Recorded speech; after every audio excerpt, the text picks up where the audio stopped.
বাইরে আসবে না গরম টরম কথা কম। বেআইন আমি অপেক্ষায় এলাম। আচ্ছা বেআইন এদিকে যে কত কিছু গোষ্ঠী গেছে কি আপনি অবগত আছেন? কত কিছু মানে কি ঘটছে? কয় কি এই যে পুলিশ আইলে পুলিশ আই আরে লড়াইলে ওরে লড়াই ধরলে আমারে লড়াইলে আমার এরপর ধরলে ধরতে এবার মারছে, যদিও মারার পর আমি এবার কিন্তু বীরের বেশে ছুটটাই পড়ছি।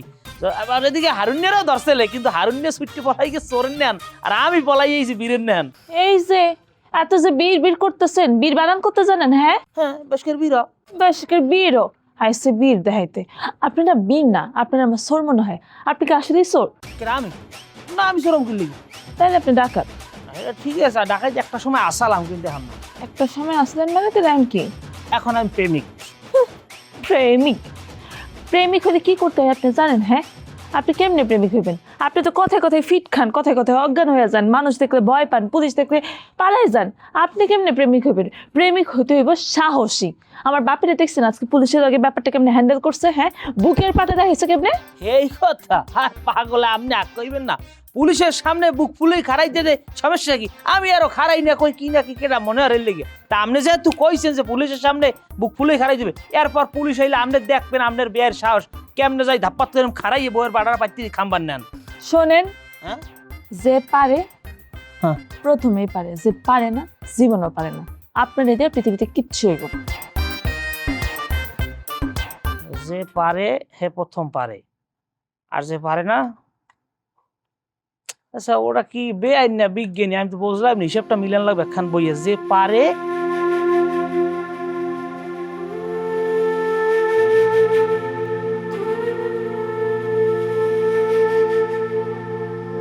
মিজান ভাই, রোকেয়া, পুলিশে আমাদের ধরতে পারেনি বুঝছিস। ওরা বুঝে গেছে যে চাক্কু মিজান কিনা। তারা এখন অনেক বড় সড়ো করে একটা চার্জশিট তৈরি করতেছে, আমার একবারে ধরবে। কই ছিলা সারাদিন? ছিলাম এখানে সেখানে লুকাইছিলাম আর কি।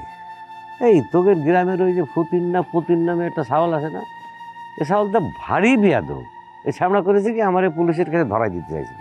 মিজান ভাই, তোমার নিজের আপন বড় মামা তোমারে পুলিশে ধরায় দিতে চায়, সেইখানে তুমি দোষ দাও পুতিন রে? এটা অবশ্য ঠিকই বলেছিস। শালা মানুষ এখন যে যারে পারে ধরাই দেওয়ার চেষ্টা করতেছে। মানে মানুষের রক্তের মধ্যেই না অন্য মানুষের বিপদ ফেলানোর একটা ব্যাপার স্যাপার হয়ে গেছে। মামার আর কি দোষ দেব? খাইছো কিছু সারাদিন? এই খালাম না, তোর ঘরে যে রুটি খেলাম। তুই তো রুটিতে খুব সুন্দর বানাচ্ছিস, তোর ডিম ভাজিও অনেক ভালো, অনেক টেস্ট। তুই ডাক্তার হয়েও তোর অনেক গুণ রে। আমার মনে হয় তোর কথা চিন্তা করেই বোধহয় কবি বলেছিল যে রান্ধে সে চুলো বাঁধে। কোন কবি বলছে? সেটা তো বলতে পারবো না। অবশ্য কবির নাম জানাটা খুব একটা বেশি জরুরি না। আমার কাছে মনে হয় কবি কি বলেছেন সেইটা জানাটা জরুরি।